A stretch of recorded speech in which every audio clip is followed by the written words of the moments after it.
Hello, and welcome to a show, not really a podcast, more of a conversation cast called After Hours, titled by Alexia Morgan. This episode is featuring Alexia Morgan. Now, I didn't really realize what it was becoming as I was recording it, but I'm very happy with the end result, if you hope or have a little second to stick in. So, After Hours, I would be the therapeutic patient in this After Hours podcast. We were talking about my issues with relationships and life in general. My name is Jordan, your host, your God MC for this entire segment, and my co-host and one of my very good friends since college is named Alexia Morgan. Welcome to NPR. Not really. Anyway, After Hours is a idea that Alexia kind of came up with, and myself to some extent, where I was trying to have Alexia record a comedic podcast because I find her so funny, but honestly, it kind of evolved into something a little bit more. It evolved into a therapeutic session, helping me with my problems in my mid-20s at this point in time. And I hope to some extent you can relate, and it can help you. I might post this on Chucks because I feel like it would do really well there. So, welcome to After Hours, a Chucks special, a limited series, featuring Alexia Morgan in this episode with me, your therapeutic patient, Jordan D. I hope you guys enjoy. But you speak 3 languages, Jordan. I don't. I really don't. I speak English, Zemois, and like... And then you speak English. No. I really wish. My parents messed up with 2 things, which was didn't teach me French and did not teach me Spanish. That's all they really messed up with. And then my dad has a whole laundry list of other shit. But like, yeah, that's pretty much it. Like, you could have at least given me that. You know, that's just some of my personal beef with my parents. And that's just kind of like the start, the frosting on the 17-layer cake that was my relationship with parents. Yeah, and then Alexia kind of comes in and is like, oh, I'm just going to take that cake and just give you a fucking Carvel Creamery, Bakery. You know what I mean? Cake shop. No, hey, trauma is not a competition. And that's a very good point. Trauma is never a competition. Yeah, we make it to be one. It's crazy. I feel like we all lose. Like, you were like, yeah, man, I was just not close to my father growing up. And he's like, oh, but mine died.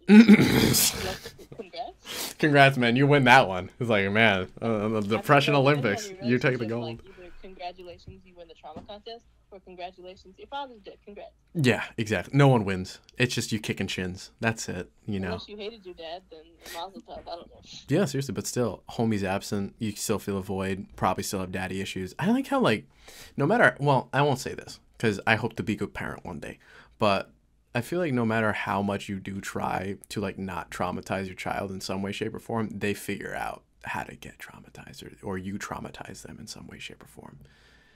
And it's kind of shitty and terrible. And I don't look forward to that day. If it does happen, knock on wood, whenever I... There's a poem about that. Really? I used to repeat all the time as a teenager.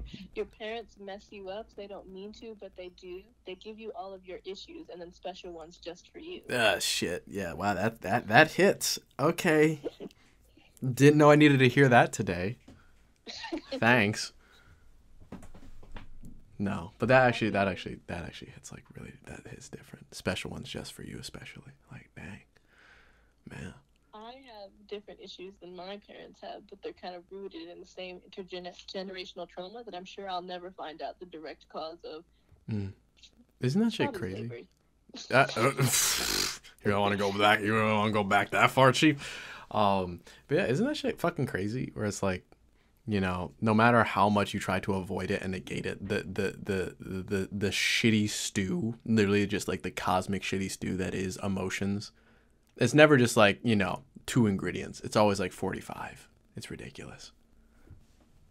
Some scientists believe that we can even inherit intergenerational trauma, that it affects like DNA and DNA that is passed along. So the stress gets so deep that it gets rooted into our DNA, and we just deal with that. You know, that's kind of fucked, man. Like the same way that like rabbits evolved to like paralyze and like fall in fear when like a giant prey animal comes. Sure. It kind of happens in the same way with humans, with alcoholism and drug addiction. At the very top, at the very least, you know, a proclivity for that shit. Like pigs are afraid of like people and dogs because they're naturally prey animals. That's fair. Or like even addictions, because addictive personalities can run in families. That's why I've never really tried any controlled substance, because I Smart have a move. very addictive personality. Something that I like, I love. Exactly. That's a very smart move, doctor. Honestly, I wish I knew sooner because goddamn, did it hit. Well, did you have like prior information into your family's like medical mental history? Good girl, Jade. Not at all. Like the biggest thing was like because I started smoking weed at like 17, so I barely was like a full, as much as I would like, sorry about the dog by the way, as much as I would like a fully formed fetus at that point in time, it was not for me. I kind of regret doing that. As much as there was good times and bad times and ups and downs, it was not worth the full pile of horse shit that it really brought. So to answer your question, no, I did not know about addictive history and tendencies and stuff like that. It is something I'll bring to light for my children. Be like, hey, you come from me, so be careful. But like, nah, not really. I mean, in your defense, brains aren't fully formed until Till, like, we're in you're our early 26. 20s. Yeah, totally. Yeah, literally. Like, yeah, exactly. Like at the very least, like where I'm at right now. Like, yeah, So that's you might have shot yourself in the foot with that one. Oh, I know, I totally did. That's why the legal smoking age is 21, and that makes sense. The legal drinking age in some places 18. And then I don't know, man. I do find it funny how like certain people, yeah, I do find it funny how like certain people think like they're the shit when they're 13 years old. And it's not until I was like 25, 24 that I was like, dang, you are a baby. You do not know anything about anything. And you think that you're the shit. And I'm an adult and I'm a teenager. I'm a rock out. And it's like, why?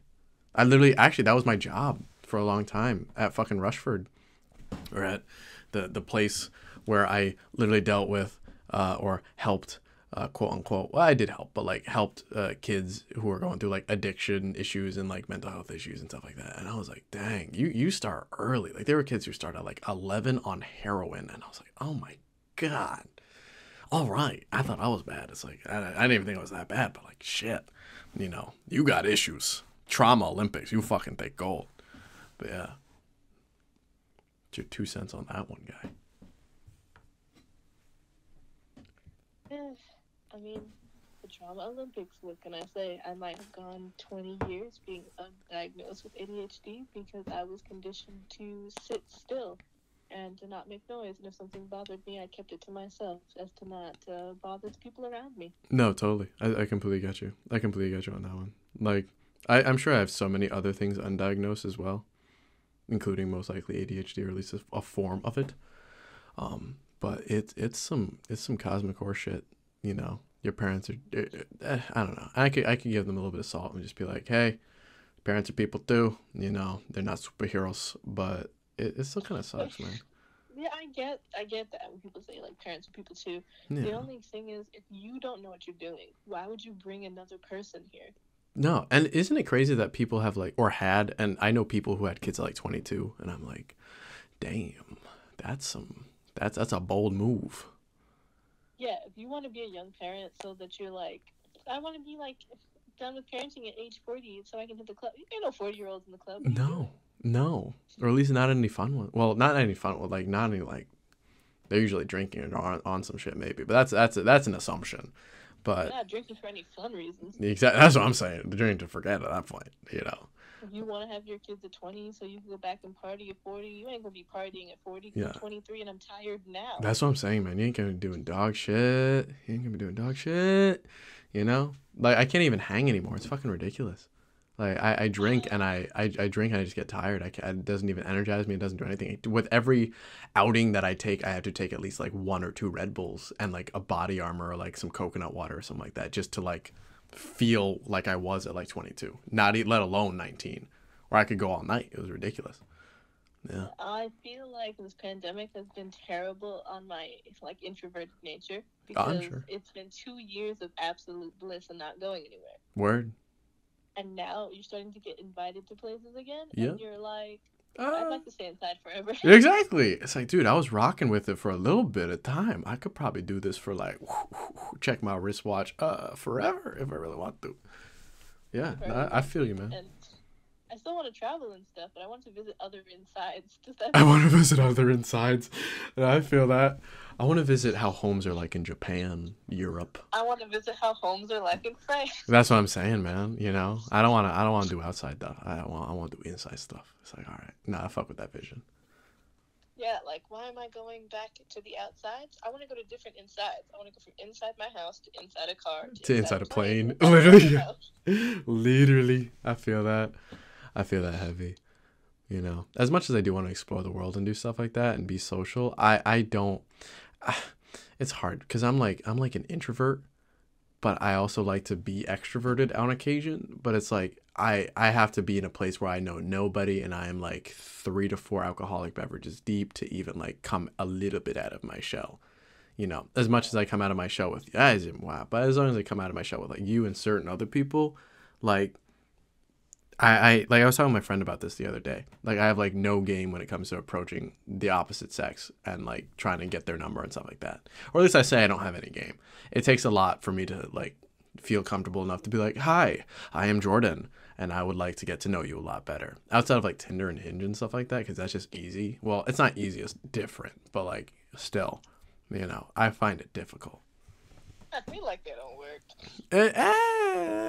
That really worked too well. Don't really work too well, you know.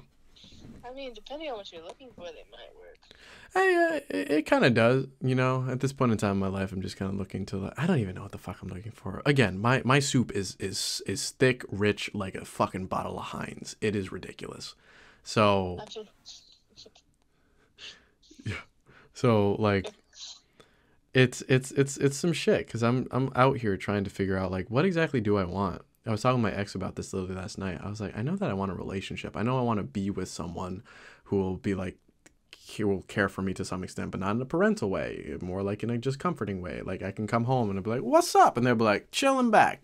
Um, but I also know that I kind of want to, like my ex said, I know that I also have wandering eyes and stuff like that, and I'm like, I don't want to, I don't know, do a disservice to my partner at that point in time and just be like, hey, do you want to do this? But I know I'm not polyamorous, but I know I'm not fully monogamous. And I'm like, where the fuck am I in this vast desert of life looking for an oasis at some point in time? And hopefully there's a woman there who, you know, has a shack or something like that I can hang out in.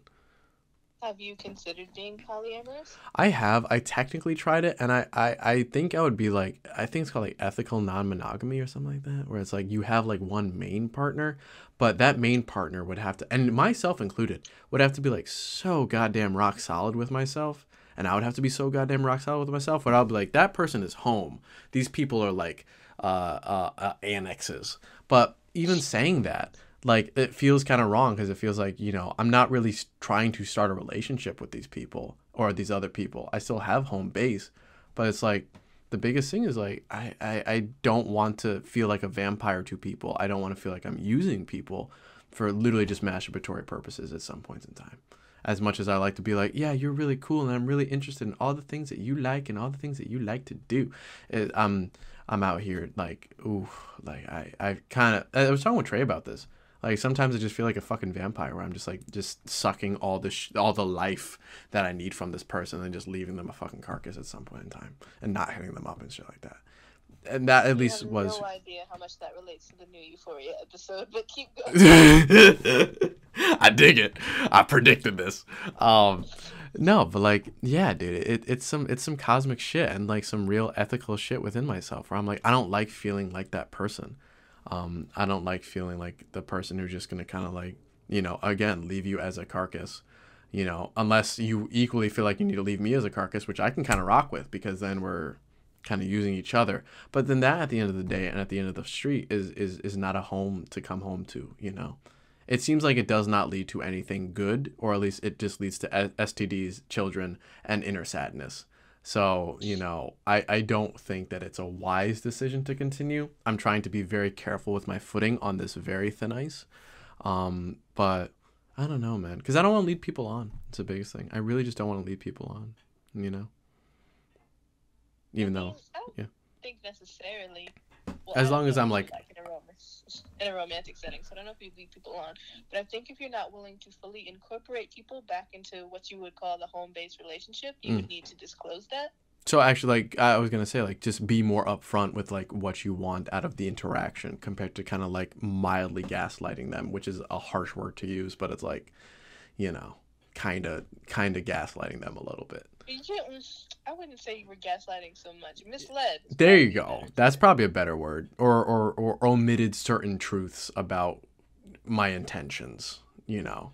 Yeah. So if you knew that you were just looking for someone to like hang out with and have fun with and do the sex with, then that would be fine. You would need to disclose that though. But if somebody who is in like who is interested in like a polyamorous relationship, which means that they're capable of loving more than one person at a time, I feel like you need to disclose that because they would still want to be part of like the root relationship. They are a key part of this. No, that's Is all there makes any sense. children to be considered?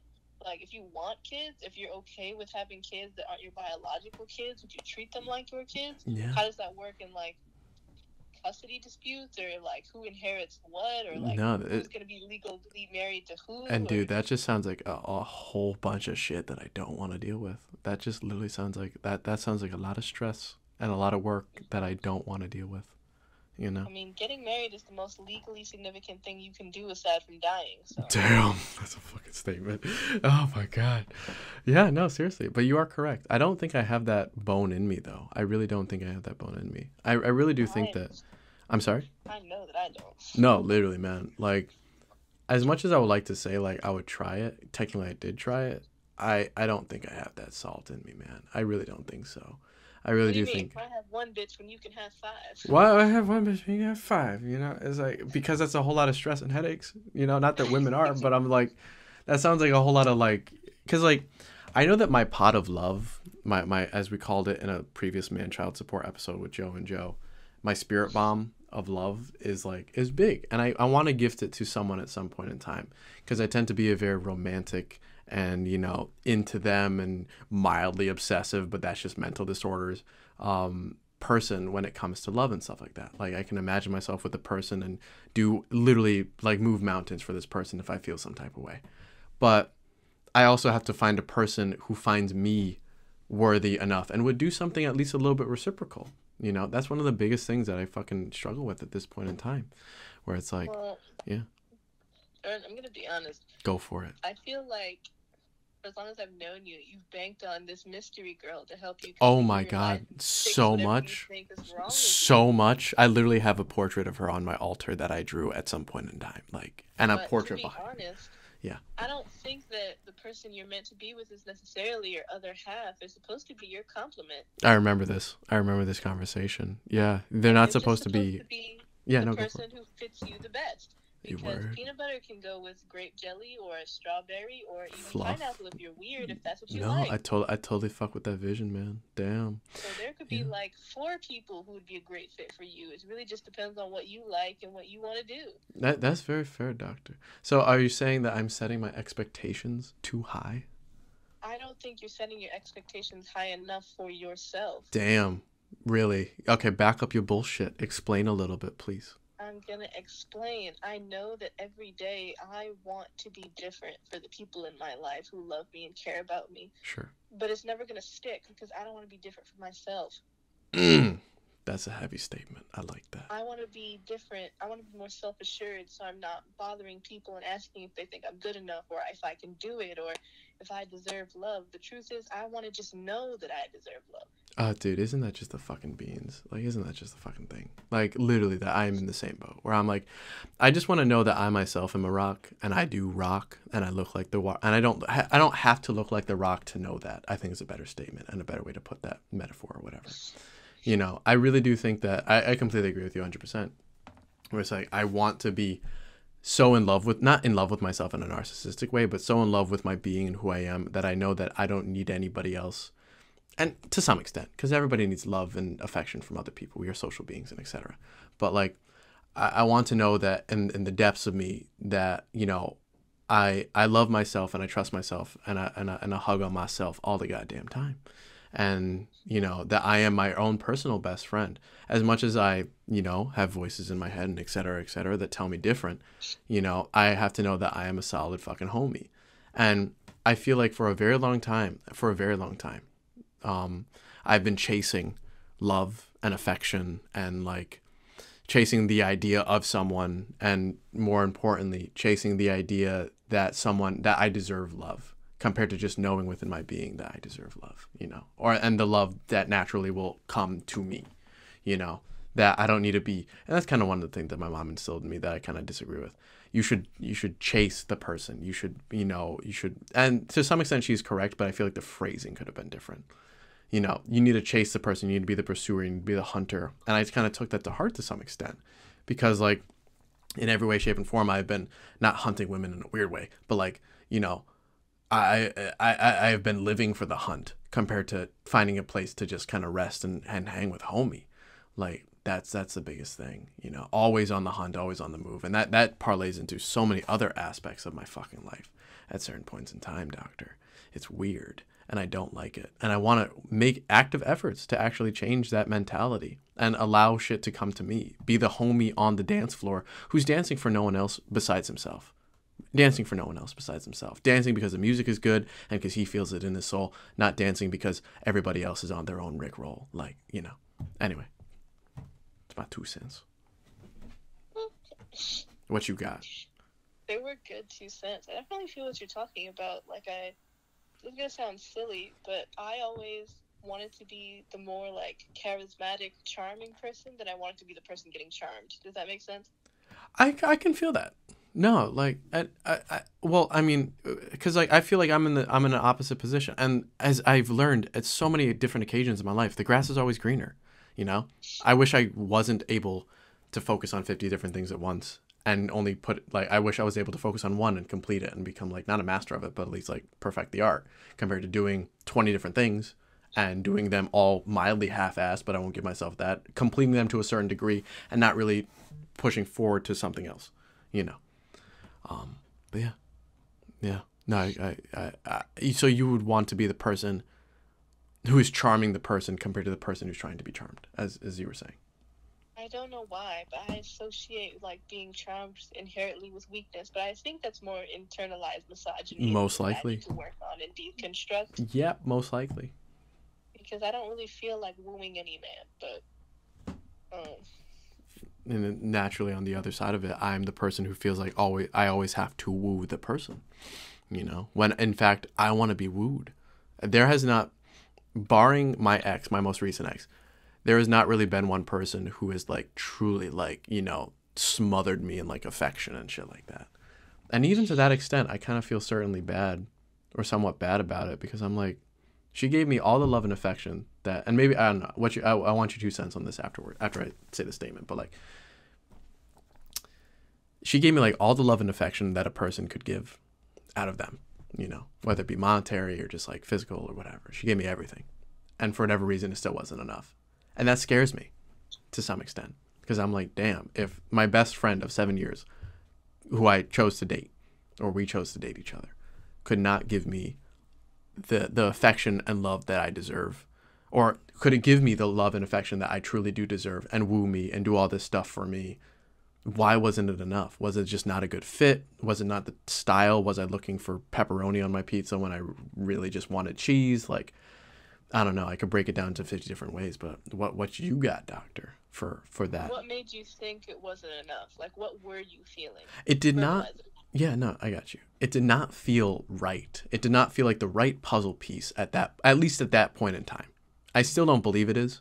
I am beyond happy that we tried. I'm happy that we gave it an honest shot. But I really do think and believe, like, damn, like, she really tried her best out here, and I still wasn't able. Like, the thing I always kind of flash back to was I wasn't able to accept the love that she was giving. You know, I'm trying to think of a metaphor or some other video game or anime reference. You know, square peg, circle hole type beat. It just didn't fit with me personally. So I'm out here wondering, like, and no love is the same when it comes to person. No love is the same when it comes to this, that, and the other thing. I'm sitting over here, you know, barbecue sauce on my titties, asking God for a chicken nugget, you know, and he's only giving me, hamburgers, and I'm like, why? Why wasn't I able to do this? Why wasn't I able to give back, or give back in a way that felt truly right? Why didn't it feel natural? Why didn't it feel this? Why didn't it feel that? And I feel like I'm chasing a dragon to some extent when it comes to love, when it comes to tendencies around romantic relationships and etc. Well, I don't think you're a bad person for not loving a good person who loves you. Word. We live in a world where everybody deserves to be loved, but nobody's entitled to it. Mm. So if the source of that love comes from within, then you'll technically always be loved. It's very nice to have somebody else outside to validate that particular feeling that you are a person worthy of love, and each of us is more than the worst thing we've ever done. That's fair. That's totally fair. Yeah. But I think that the love and the security and the self-assurance that you're looking for cannot help but fall into some maternal role at this current point. What do you mean by that? If you could please further explain. Okay. What are some of the things that make you feel loved in a romantic relationship? I could project. I can say like stuff that I think I would like. But in a romantic relationship, I like to be looked after, like essentially given head pats and like, well, I think the biggest thing is like assured that I am loved by this person.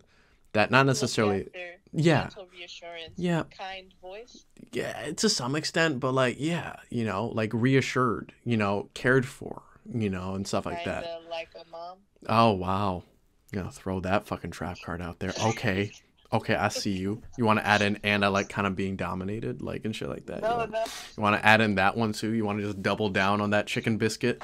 The side of fucking fries?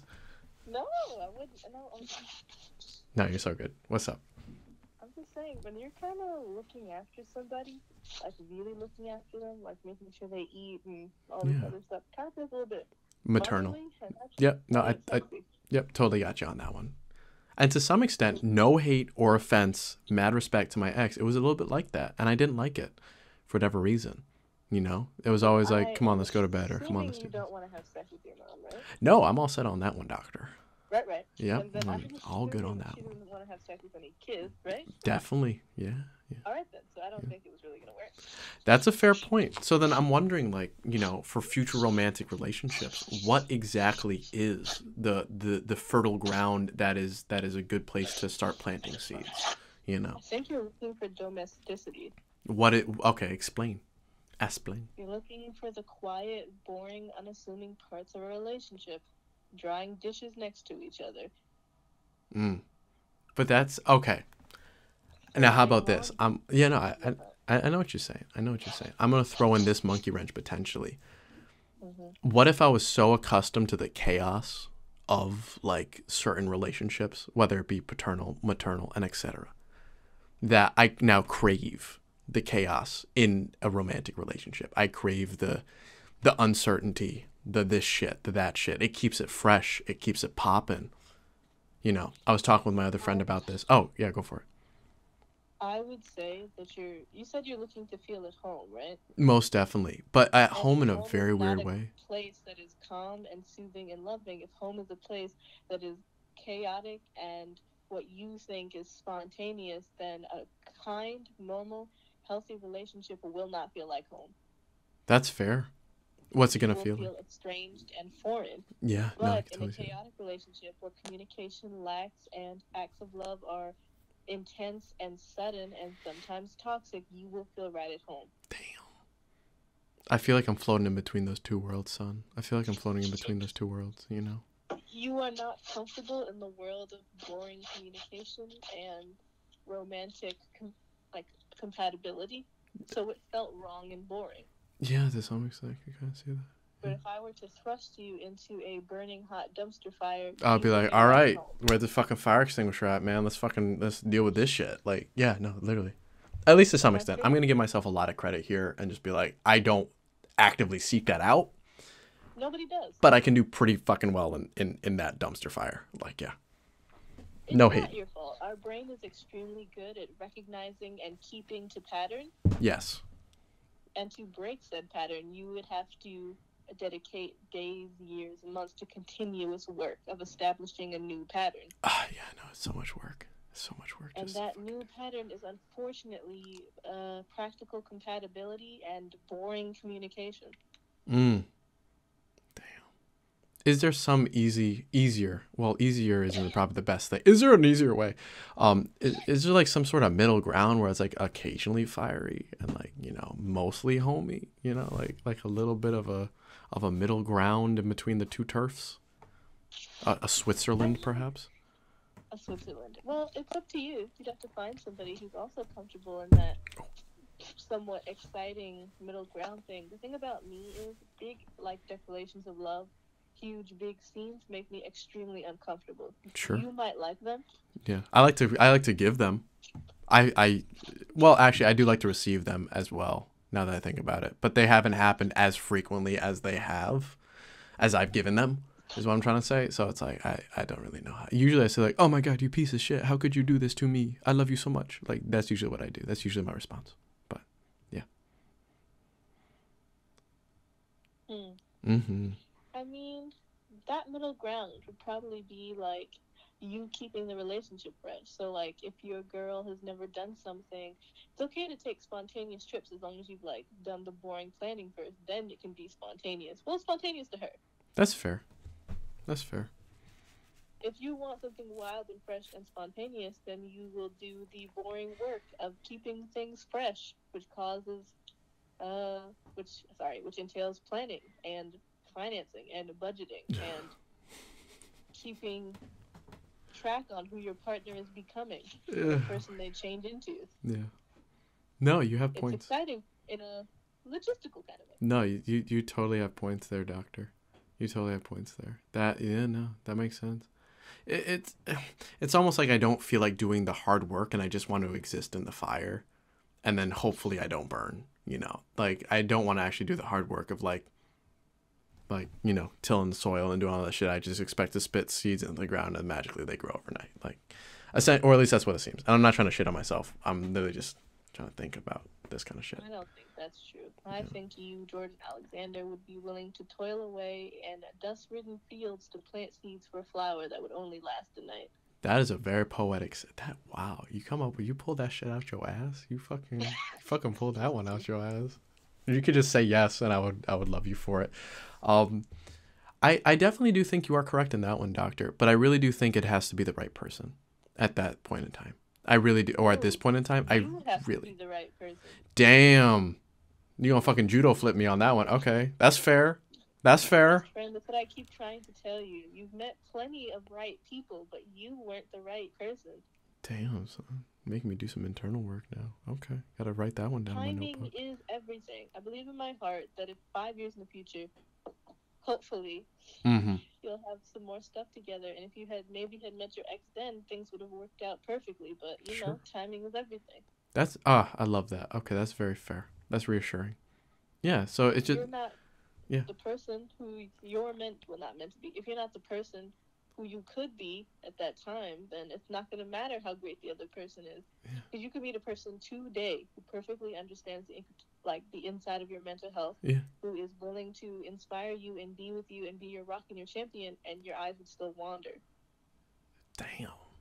Because you'd always be anticipating the end, because who would be with a person like you? No, but I totally got you on that one. It's just not at this point in time, I'm just not the correct person for them. But not like I'm not the correct person for them. It's like I just haven't fully developed into who can be. I know what you mean. You know, homeboy hasn't turned into the croissant. He's still in the fucking oven right now, if that makes sense. The second you believe you're truly a person worth loving, you're going to do the work to be loved. Damn. All right. That's fair. You got me. You shot me. It's okay. It's okay. You shot me with a fucking bow and arrow. I've seen it. You're capable of great acts of kindness. I know it. I appreciate that. Damn. You fucking hit, man. It's been like almost an hour and you hit goddamn hard at the end. You just fucking kapowed my ass. I'm sorry it wasn't super funny, but I just this was fucking beautiful. All relationships end in dumpster fires. It's just really just part of the game. It's really just part of the game. Okay, that's fair. But like, okay, so let's say I like homegirl, right? I like this particular person, and who will not be named, or who is standing right next to me, and she kind of looks like a lamp. Um, Okay. yeah, no, like literally just the lamp to my right. Um, where was I going with this? I got stuck on the lamp. It would make sense that I should just suss out more of myself, try to do some more internal work, try to be the person who is ready for a relationship, is ready to accept love into himself fully, or at least at a cool 85%, and well, as you said, a person who's ready to do the work, not just exist in the fire at this point in time. Well, slow down. Back up a little bit. Go for it. You said what makes you feel loved is being Cared for. doted on and Yep. slightly taken care of A little bit. and believed in and looked after. Yep. You kind of resent that after a certain amount of time. I could totally see that. And I kind of did. Because at some point you're going to feel like, I'm not a child, I don't need you to do these Yep, that's things for me. exactly what happened. Exactly But what you happened. established early on that this is the way that you receive love best. Well, So I think at least you that's need to that's figure out yeah, go for it. how you like to be loved. Do you like acts of service? Do you like to hear that they love you? Do you like quality time? I don't know, Alexia. I could do the test, but it's probably not accurate. Oh my god. I don't know. I would say like quality, not to answer your question like just off the cuff, but I would say probably quality time. I don't necessarily need to be like touched all over and shit like that, but like words of affirmation, affirmations of like, yes, you are loved, you are secure, you are safe.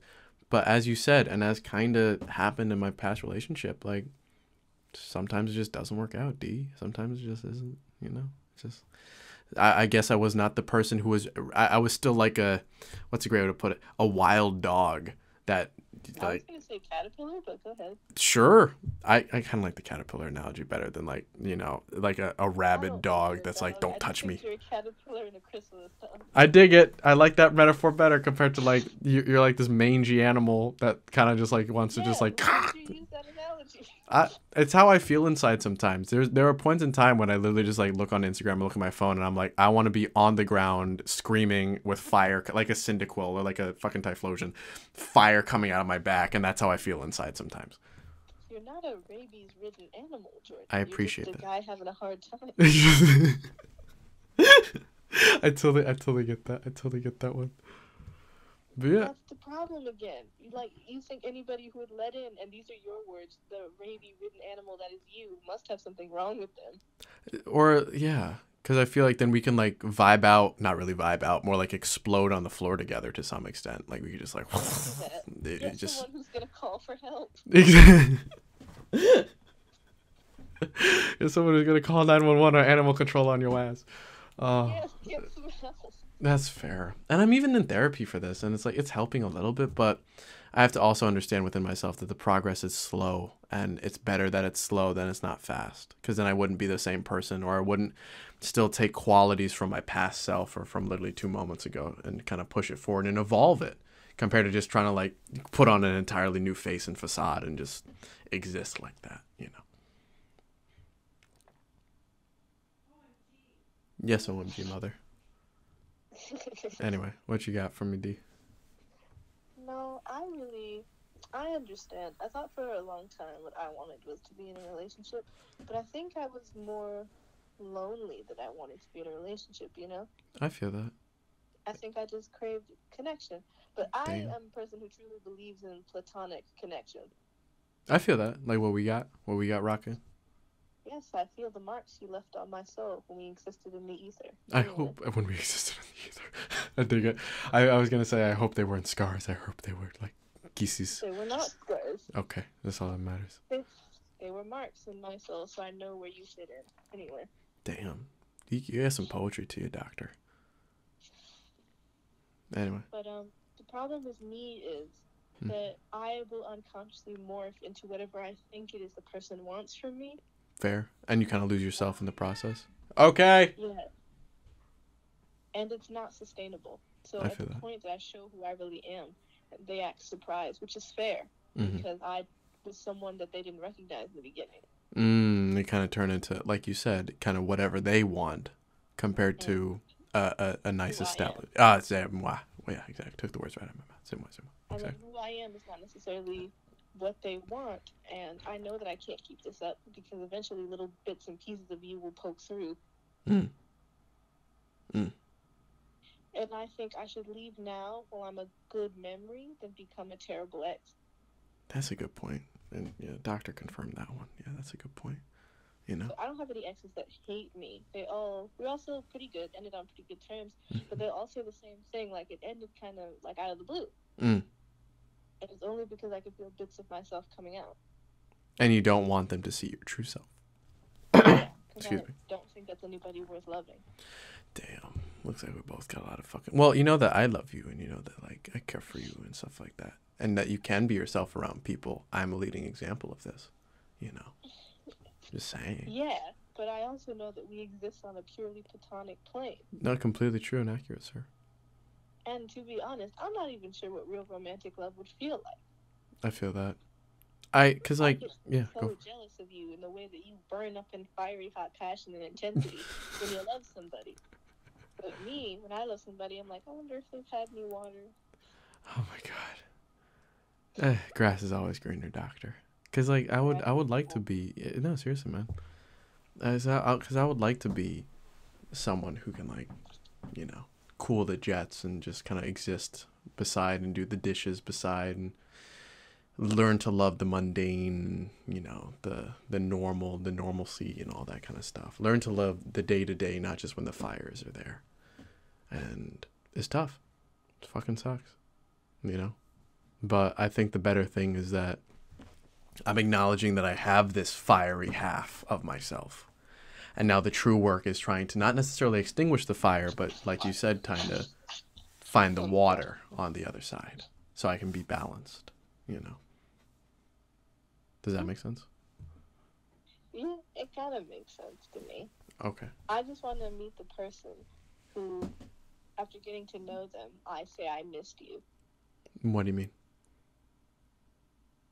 Explain a little bit if you could. This is going to sound really stupid. Go for it. I really thrive in the subtle details of love and domesticity, where it's being just like being able to communicate without saying any words. The way that we can both see something absurd in a Chick-fil-A and just look at each other. Just look at each other. No words. Oh, I totally vibe with that rhythm, man. Or like subtly doing the dishes next to each other, or him knowing that I don't take my iron pills and thinking it. Yeah, exactly. And not giving you shit about it as well. And not giving me shit about it. Yeah. And after a while, I will probably be sitting on my sofa, leaning against him, and I will look up and think that I've missed you my whole life, and I never knew you were gone. Damn. I'm going to mark that one. That's fucking poetic. Damn, son. And isn't that what we all kind of, at the end of the day, are looking for? To some extent, at least. You know? To some extent. Because that's what I'm looking for. I'm looking for literally my best friend, but also not the one and only, if that kind of makes any sense. Not the end-all, be-all, but more of the I'll end here, you know? Or I'll park it here. Yes, that's great. That I'll end here. Yeah, I'll end here, you know? Because, like, I feel like no, go for it. No, you go first, please. Okay. I feel like with me and this, whoever, this, as Joe Padilla calls it, this anima, this female form, this muse that I happen to always be kind of pursuing after and looking for, I really do feel as though it's more of a placeholder for a person that I just find to be a compliment, as you said, to myself, not the completion. I feel like no one else can complete myself more than I can. I feel like no one else can hear me laugh harder than I can. A person can make me laugh pretty hard. You definitely can. But I do feel like the inner journey, the world within, is going to be more of the hell that turns into heaven compared to a person being the very same. Yeah. I feel like I don't have to turn someone into something that they are not, nor would I not want to, nor would I want to. I feel like I just have to find a person who can maybe help give me guiding marks throughout my own inner journey, and I can hopefully do the same for them. I mean, it's always fun to have somebody to walk with. It makes the conversation a whole lot more interesting, Chief. The conversation a whole lot more interesting. Yeah. That it certainly does. Mm-hmm. My mom has a saying that if you're really committed to somebody, you won't allow yourself to find interest in someone else. That is a good one. You know?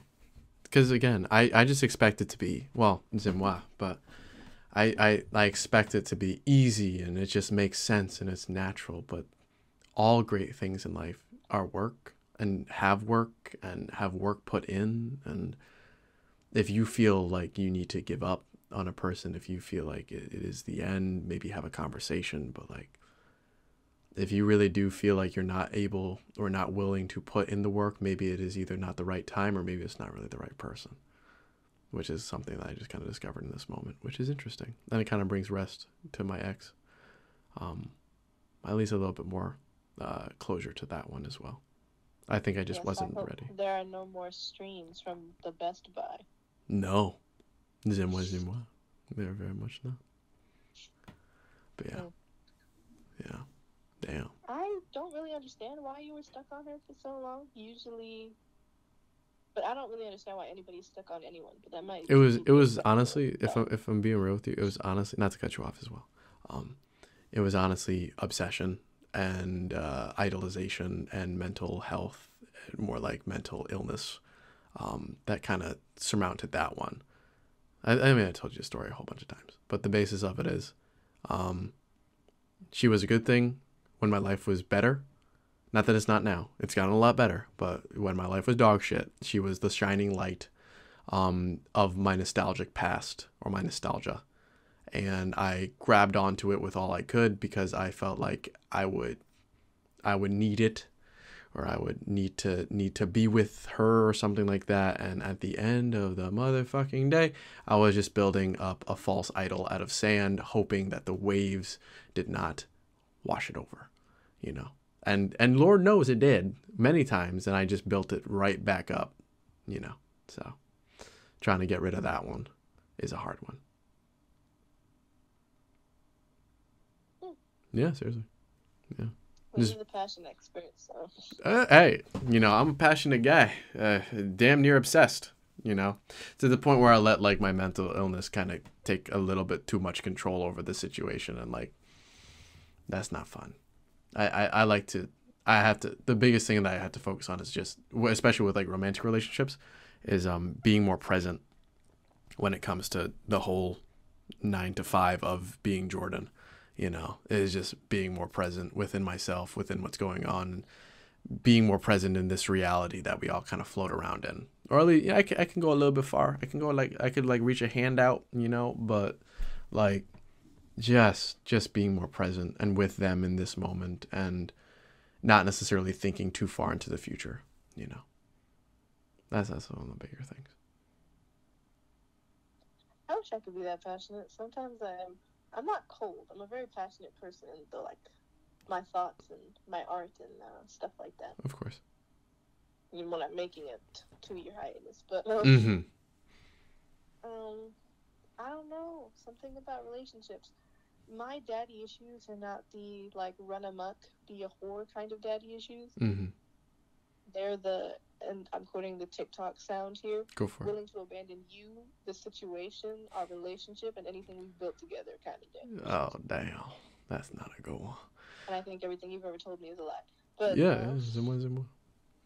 Like, those are my daddy issues, like the abandoned ship. Yep. No, my daddy issues are, I'll never be good enough to live up to you, let alone live in your shadow. Yep.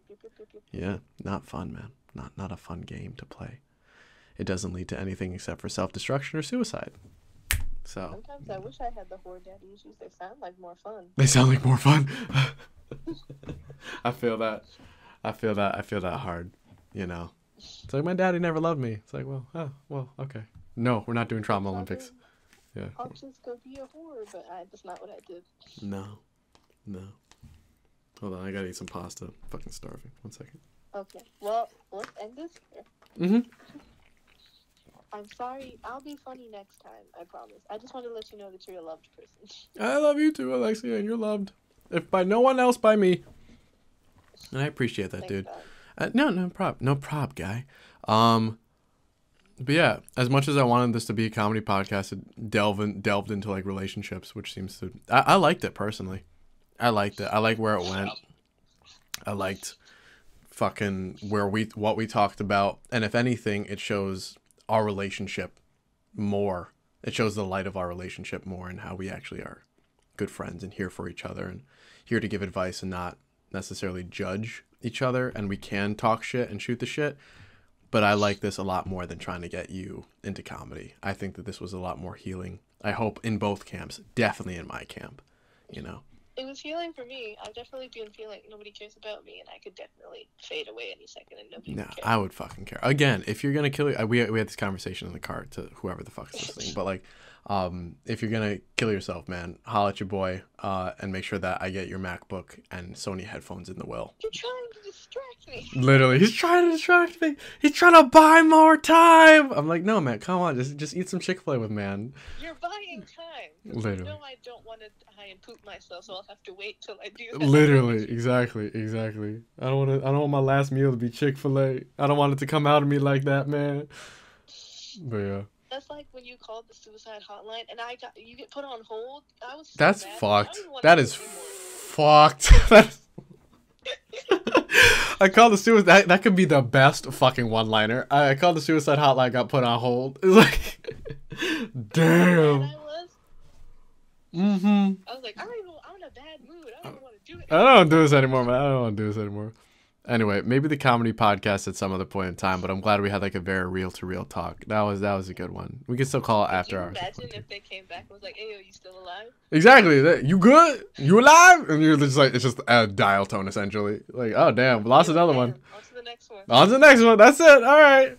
Anyway, Alexia, I love you. Sorry. No, you're so good. I love you. Thank you so much for doing this with me and talking to me about my issues. As much as I wanted this to be a comedy podcast, like, this was, I think, what I needed at the end of my workday on a Tuesday. And I hope I provided anything to you, in return. Next time, let's read threads off Reddit. That'll keep it funny. There you fucking go. We'll do that. Anyway, feel free to call me anytime, boss. I fucking love you. And, I'll probably... I love you, too. I love you. But yeah, I'll fucking see you soon. Talk to you soon. See you soon. Talk to you soon. If I'm still here. All right, bye. All right, bye.